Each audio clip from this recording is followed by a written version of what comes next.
This message is part of the series, Asking for a Friend, what we all think, but think we shouldn't. The entire series can be found at fromthefray.com/asking.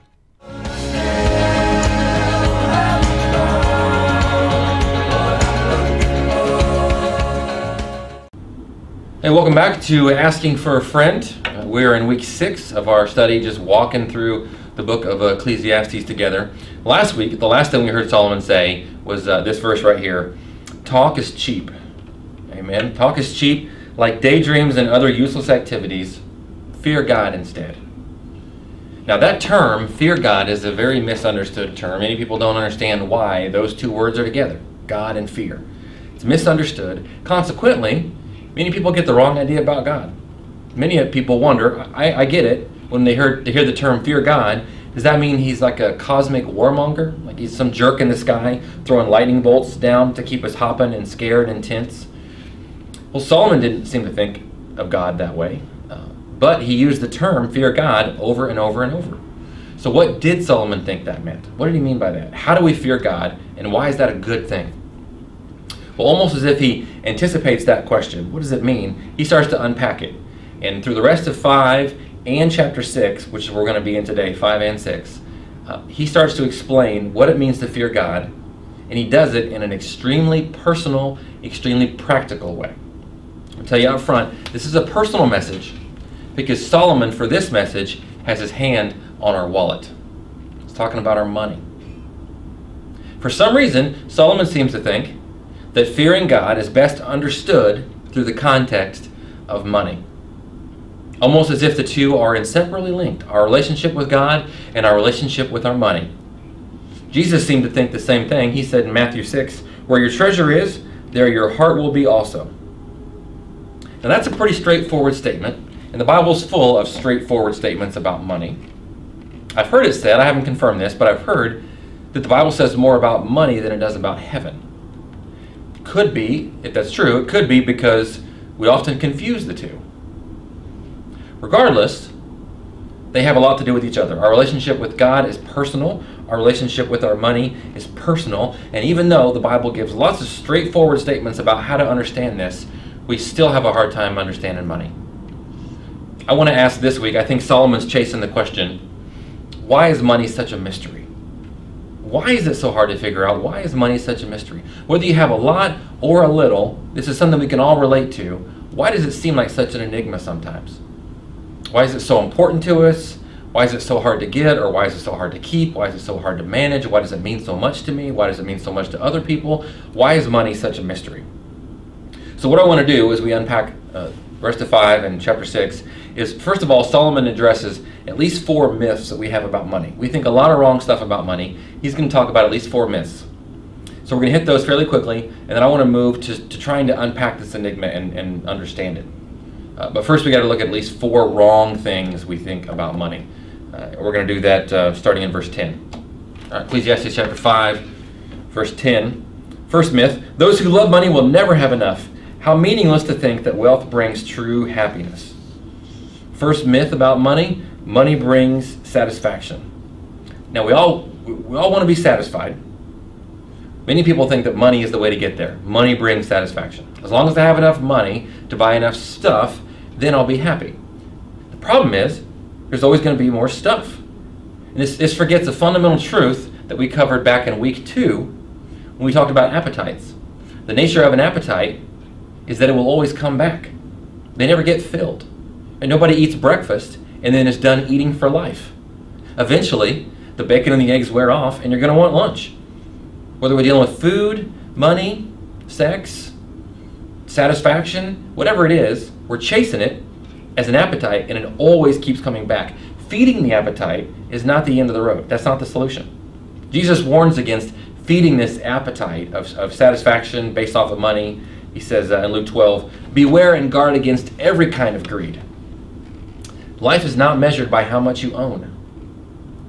Now for many guys, we need to hear that. Women are not exempt from this, but many guys, we tend to keep score in this game of life based off of our bank account or how many vehicles we have parked outside, how well we're doing financially. That's how we think we keep score for life. Jesus says, life's bigger than that. Life's not measured that way.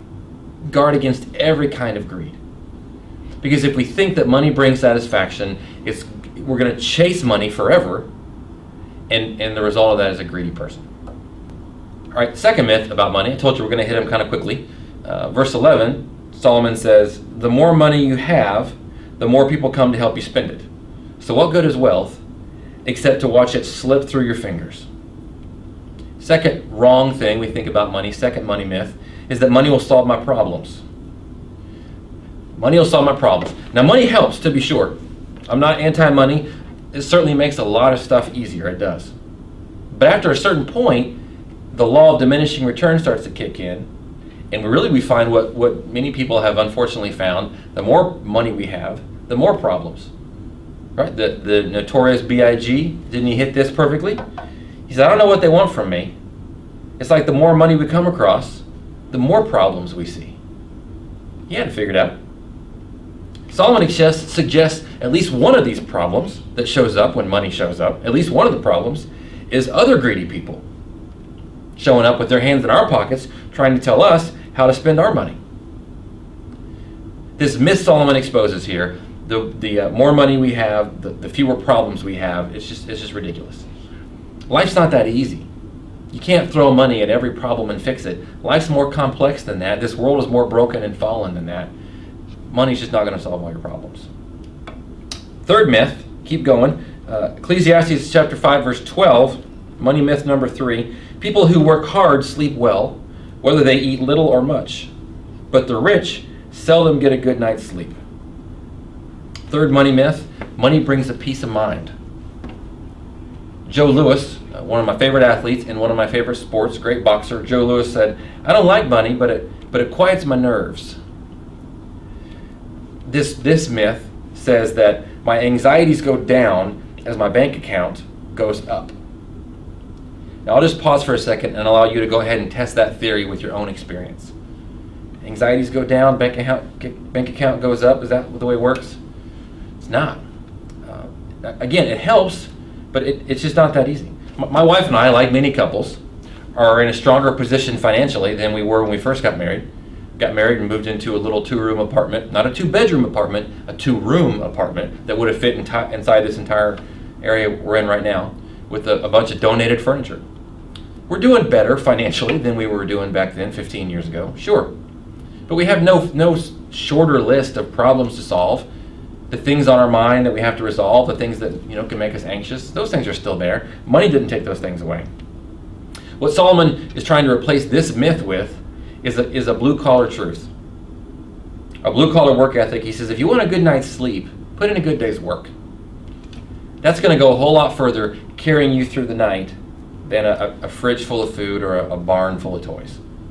Put in a good night's sleep. All right, fourth myth, verses 13 through 15. There's another serious problem I've seen under the sun, Solomon tells us. Hoarding riches harms the saver. Money is put into risky investments that turn sour, and everything is lost. In the end, there's nothing left to pass on to one's children. We all come to the end of our lives as naked and empty-handed as on the day we were born. We can't take our riches with us. All right, what's the fourth myth, the fourth wrong thing we think about money? Money provides security. If I can just crack the mystery on how to build a good investment portfolio, if I can just figure that out, well then I'm guaranteed to have a comfortable retirement and fully funded education accounts for all my kids. Will be secure if I can just figure out how to pile up enough money, then I'll be secure. Now, I'm a bit of an investment junkie myself, nothing against the market, but I know enough to know that past performance is not an indicator of future success, right? Which really reveals here at least one of the two problems with tying all of your hopes and your dreams and your security and peace to your investment portfolio. At least two problems with that. The first one is you don't know what the market's going to do. You don't know how much money you're going to have tomorrow. You don't know if your money's going to be there or not. You don't know how soluble and safe the government is to protect you. We really don't know that. We don't. History has shown us that over and over. You don't know if your money's really going to be there in the long term. Second problem with this is you don't know if you're going to be there in the long term. You don't know how long you're going to live. We have no idea. We do know that the person who has the most amount of birthdays is the one who lives the longest. Right? But the problem is, We don't know how many birthdays we're going to get. We have no idea. This is the reason why Jesus came to, remember the rich guy in, I think it was in the Gospel of Luke, and he rebuked him because this rich guy is just building a whole bunch of barns to store all of his stuff. I got a bunch of stuff I can store right here. Now I got more stuff. I need to build another barn to store that. I got more stuff. I got to build another barn to stockpile all this stuff just in case I might need it, just in case I want to go back and enjoy it. Jesus says, you have no idea that you're going to live long enough to go back and pull all that stuff out of the barn and use it. What makes you think that's going to happen? Money is kind of like manure. If you just pile it up and leave it sitting there, it starts to stink. If you want to get something out of it, you got to spread it around. Maybe give a little bit of it away. We'll get to that in just a minute. All right, now let me ask you a question. What do you call something that brings you satisfaction, has a solution to your problems, provides complete peace of mind, and enduring security? We would call that thing God, right? God would say, that's my job. That's what I do. That's God's job. The problem comes in, not with money, but when we give money the credit for doing God's job. And we often do that, right? And as a result of doing that, when we think, well, I don't really need God because I can get money to make me secure and happy and content and lower all my anxieties. If we think money can do that, then we start treating money the way we're supposed to treat God. And it's slippery because it's tricky because we do that often. We talk about money, we think about money, we obsess over money, we sacrifice for money, right? We sacrifice our health, our free time, our time with our families, because we chase it thinking that's the thing that's going to make me secure and happy and content. In other words, we make it into an idol. In a book I cannot recommend strongly enough, one of my favorite authors, Tim Keller, explains how idols are counterfeit gods. Counterfeit. Now, our hearts intuitively know that we need God to hold us up and carry us through the universe. Regardless of what you call God, we know that we need something to help us get through day to day here in the universe. That's the reason why we rally everything we have around whatever it is we think is sustaining us. Whatever you think is giving you that fulfillment, contentment, security, you pour your heart into it. Too often, that thing that you pour your heart into is a counterfeit. It can't really deliver on what you're hoping it's going to be able to give you. It's an idol pretending to be God. Now, we can make an idol out of anything. I'll show you that in just a second. But money is a real good place to start. Paul said in Colossians 3, "Put to death the sinful earthly things lurking within you. Have nothing to do with sexual immorality, impurity, lust, evil desires, and don't be greedy. For a greedy person is an idolater, worshiping the things of this world." Worshiping the things of this world. You know, there's a reason why the first commandment is here from Exodus 20. The first commandment is, you must not love any other God but me. Now, if God made a rule against worshiping other gods, then it's safe to assume there are other gods to be worshipped, right? I mean, I read this and I think, you must not worship any other God. Well, what are my options? And that's the reason for the second commandment. Go right on to the next verse in Exodus. You must not make an idol for yourself of any kind. See, our hearts are constantly pinging, looking for something to worship. John Calvin said, the human heart is an idol factory. It's an idol factory because we're constantly looking for something to worship. And there's nothing wrong with that. Stick with me. God made us that way. God made you to worship. Everybody worships something. We all do. There's nothing wrong with worshiping. It's how we're designed. The problem comes when we make anything other than the God of heaven the thing that we decide to worship. That thing, we've turned it into an idol. And here's what's tricky. Here's what's tricky about idols. Here's where the mystery comes in. We rarely pick a bad thing to make an idol out of. It's quite the contrary. Usually we pick a very good thing. The more good something is, the more possibility it has to make us feel good, the more tendency, the more the temptation is for us to actually worship that thing.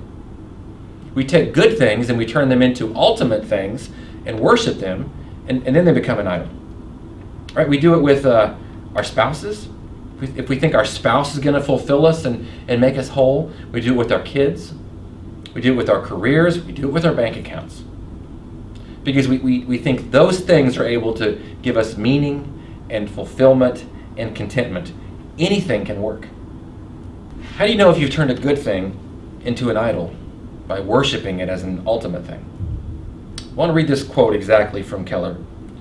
He says, an idol is whatever you look at and say, if I have that, then I will feel my life has meaning. Then I will know I have value. Then I'll feel significant and secure. If I have that. There are many ways to describe that kind of a relationship to something, but perhaps the best one is worship. In other words, if anything becomes more fundamental than God, listen, if anything is more fundamental than God to your happiness, to your meaning in life and your identity, then that thing is an idol. To approach it from a different angle, what are the things that are so close to your heart that even the threat of losing them makes you instantaneously anxious or furious? There are certain things that we value so much, those things are really a thermostat for our emotions, and they control how we feel, just like that. Well, let me ask you this. What is it in your life that if you were to lose that thing, your life would no longer have meaning? You would just fall into a pit of despair. If that thing is anything other than your relationship with the creator of the universe, then it's an idol. Now, hear me out, listen, because to be clear, there are obviously things in our life, certainly people in our life, that if they were to be gone, we would be deeply sorrowful. But we need to know the difference between sorrow and despair. Because sorrow comes when you lose a good thing from among other good things. Right? So if I were to lose my job, which I love what I do. If I were to lose my job, it would make me very sad. It would give me sorrow. But then I would be consoled by the other good things still in my life. My relationship with my family, my friends, my faith. My job, even my relationship with my wife. As good as those are, it's one good thing among other good things in my life. Despair comes when we lose the ultimate thing.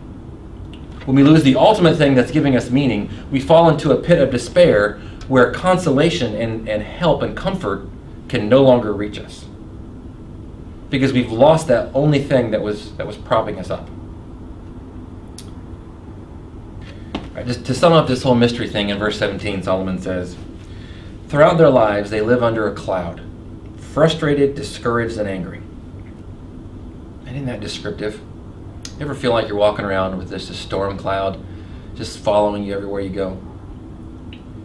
Well, Solomon would say this is what happens when we worship something that's not meant to be worshipped.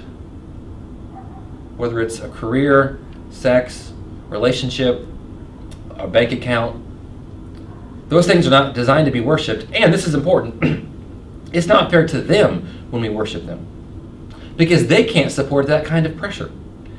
Your spouse cannot give you meaning. Your kids cannot give you ultimate fulfillment. Your job cannot give you identity. Those things are firmly in God's category. So when we try to get them from things down here on earth, they just buckle underneath the pressure. It crushes them. We fall into despair without any comfort or satisfaction. Solomon says in chapter 6, verse 3, a man might have 100 children and live to be very old, but if he finds no satisfaction in life and doesn't even get a decent burial, it would have been better for him to be born dead. Now, typical of Ecclesiastes, that's a heavy statement, full of some tough love, but Solomon doubles down though. He says, when we worship the wrong thing, we're better off having never been born. Your birth would have been meaningless. You would have ended in darkness. You wouldn't even have had a name. However, that guy, even though he would have never have seen the sun or known its existence, he would have had more peace than in growing up to be an unhappy man. We've all met cranky old guys, right? That just always have something wrong with them. They're either always the victim, or they're always angry, they're always mad about something. No satisfaction in life. Solomon sums that up in verse 6. He might live 1,000 years twice over, but still not find contentment. And since he must die like everyone else, well, what's the use? Verse 6 is the result of idolatry. That last verse there. Specifically, greed. Because every day, rich people die unhappy, never understanding the mystery of their discontentment. How do we avoid that? How do we make sure that's not our fate? How do we start to solve this mystery? Well, I think we need to understand that when it comes to money, there are four kinds of people. Four kinds of people, and it boils down to two questions. How did you get your money? And how do you use your money? How do you get your money? How do you use your money? Let's look at this chart here for just a second. Now, certainly here's the easy one. We all understand that there are unrighteous rich people. We get that, right? We love to beat up on the rich. Stick it to the rich. Okay, maybe. Maybe people are unrighteous and rich because the way that the rich person got his money was dishonest, and the way that he used his money was greedy. He was greedy. Okay, certainly. However, I hate to break it to some of you, there are also unrighteous poor people. Being poor is not automatically a ticket to being a righteous person. Maybe it all comes down to those two things. How did you get your money? Well, or in this case, how did you not get money? Well, maybe the reason you're poor is just because you're lazy. Or maybe the reason you're poor is because the way you used your money is wasteful. You were wasteful with it. I mean, I got people in my own family tree. Right? You can't give them money because they buy stupid stuff with it. And then they get upset and wonder why they never have any money. Always, it's always the man keeping me down. Maybe you're just wasteful, or maybe you're just lazy. Maybe that's the reason why you're poor. Now, sure, we worship a homeless guy who died naked, hanging on a tree, without a penny to his name. Absolutely, Jesus was poor. But that's not what made him righteous. Being poor doesn't automatically make you righteous. It doesn't work that way. However, you don't need to have a huge bank account to be a righteous person. You can be poor and righteous if the way you get your money is through honest hard work, and then when you get your money, the way you use it is as a good steward, then you can be righteous. There are plenty of poor, righteous people in the Bible. There are plenty of poor, righteous people on earth.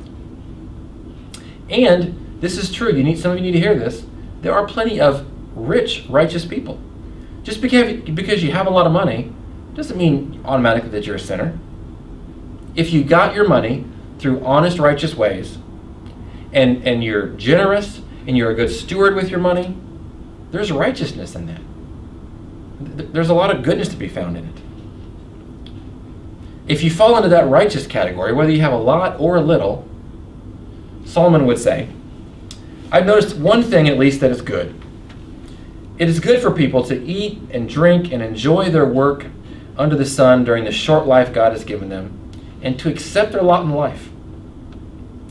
And it is a good thing to receive wealth from God and the good health to enjoy it. To enjoy your work and accept your lot in life, this is a gift from God.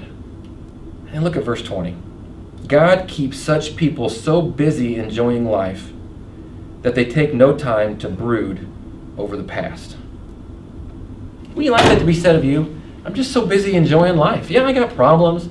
I got things behind me that bothered me yesterday or last year, and tomorrow's going to have some issues of its own. But I'm just so busy enjoying life right now, I don't have time to think about that stuff. We call that contentment. Verse 20 is what we're all after. We all want to feel content. And as we've said all morning, our hearts are a radar looking for something that's going to give us contentment. God puts that into us to constantly seek it out. But he also leaves within us the freedom to decide what we're going to settle on. If we use that freedom to settle on anything other than God, it's going to fall, it's going to crush, we're going to be in despair. Now, the problem, specifically for Americans, is that our entire economic system is built on coveting. The only reason our economic system works is because of this phrase right here. I have a blank, but I want a blank. Right? I have a truck, but I want a bigger truck. I have a wife, but I want another wife. I have a house, but I want two houses. I have a kid, but it's a midget demon, so I want another kid. Right? I have a, but I wanna. I have a, but I wanna.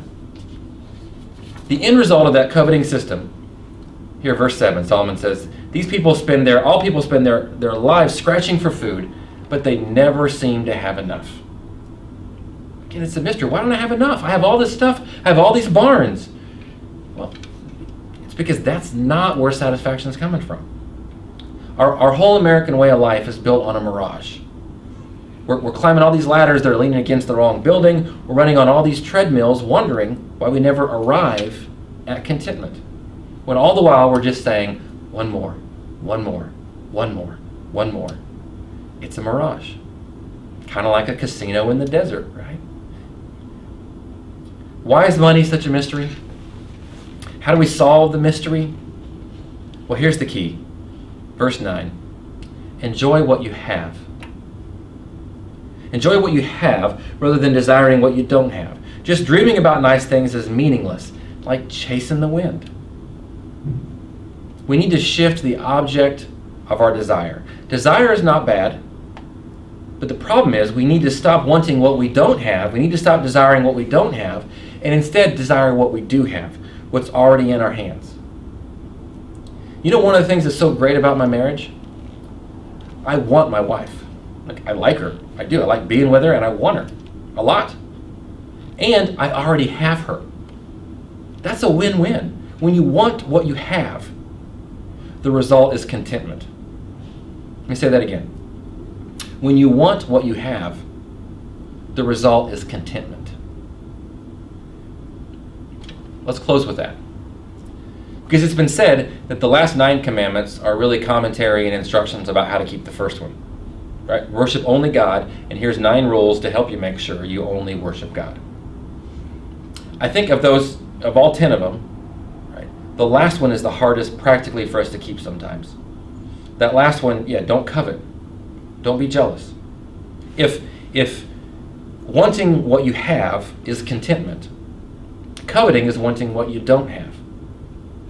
So the key to all this system, the key to cracking the mystery, is deciding to want what you already have. Sure, keep working hard, be industrious, absolutely.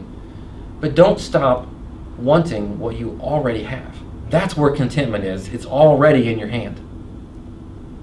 Now that becomes much simpler when we realize that we already have everything we need in our relationship with Jesus. That's something that can never be taken away, can never plunge us into despair, because it's all bundled into the person of Jesus Christ. I'll give Peter the last words on that. By his divine power, God has given us everything we need for living a godly life. We have received all of this by coming to know him, the one who called us to himself by means of his marvelous glory and excellence. And because of his glory and excellence, he has given us great and precious promises. These are promises that enable you to share his divine nature and escape the world's corruption caused by human desires. I pray you would meditate on that verse this week. Amen.